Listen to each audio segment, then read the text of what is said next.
धर्म असल में क्या है? मेरी, आपकी या किसी की भी व्यक्तिगत आस्था या मान्यता, या फिर वो जिसका प्रचार नारायण हरिसेवक जैसे स्वघोषित तथा कथित धर्मगुरु करते हैं और खामियाजा उन मासूमों को भुगतना पड़ता है जो असल में धर्म की असली व्याख्या से कोसों दूर हैं।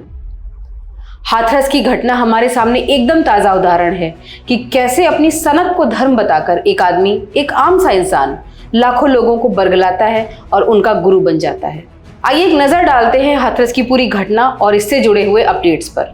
2 जुलाई को जिस समय प्रधानमंत्री नरेंद्र मोदी संसद में राष्ट्रपति के अभिभाषण प्रस्ताव पर जवाब दे रहे थे, उसी समय हाथरस में ये घटना हुई। हाथरस के सिकंदरामऊ क्षेत्र में नारायण हरि साकार का सत्संग चल रहा था। सत्संग खत्म होने के बाद यहाँ भगदड़ मचती है और लगभग 120 लोगों की मौत हो जाती है। और ये वो मौतें हैं जो आंकड़ों में तब्दील हो पाई।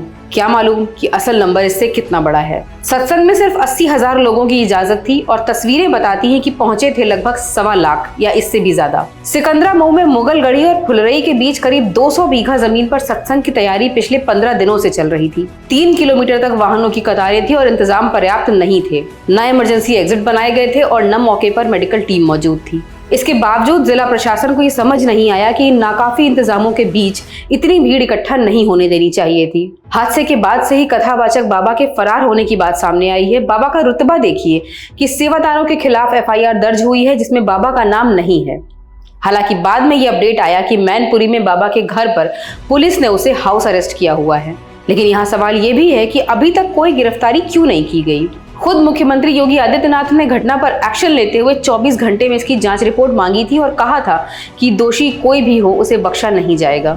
राज्य सरकार इस पूरी घटना की तह में जाएगा।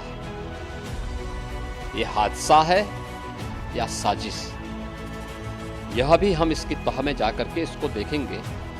इस प्रकार की घटना पर पीड़ितों के प्रति संवेदना व्यक्त करने की बजाय राजनीति करना यह अत्यंत दुर्भाग्यपूर्ण है और निंदनीय भी।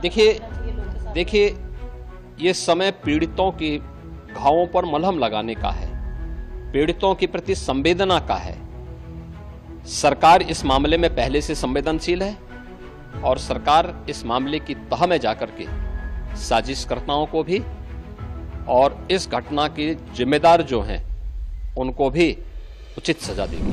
हादसे में मारे गए लोगों के परिवारों को प्रधानमंत्री नरेंद्र मोदी की ओर से 2-2 लाख रुपए और मुख्यमंत्री की ओर से भी 2-2 लाख रुपए की आर्थिक सहायता दी जा रही है। वहीं घायलों को 50,000 केंद्र से और 50,000 रुपए की आर्थिक सहायता राज्य सरकार की ओर से दी जा रही है। सरकार की ओर से हेल्पलाइन नंबर भी जारी किए गए हैं। बाबा नारायण हरि उर्फ सूरजपाल न केवल प्रवचन देता है बल्कि हैंडपंप के पानी से पेट की गैस से लेकर कैंसर तक के इलाज का दावा करता है और भला हो उन लोगों का जो उस पर भरोसा भी करते हैं। मौत का कोई जस्टिफिकेशन नहीं होता और जिन्होंने अपनों को खोया इस हादसे में उनके साथ पूरी संवेदनाएं हैं। लेकिन जब 21वीं सदी में भी ऐसे अनुयायी मिल जाएंगे तो ऐसे बाबाओं का बिजनेस फलने फूलने से कौन रोक सकता है। हमारी आंखें तब खुलती हैं जब ऐसी कोई दिल दहला देने वाली घटना हो जाती है। अब देखना यह है कि इस स्वयंभू बाबा तक कानून के हाथ कब पहुंचते हैं।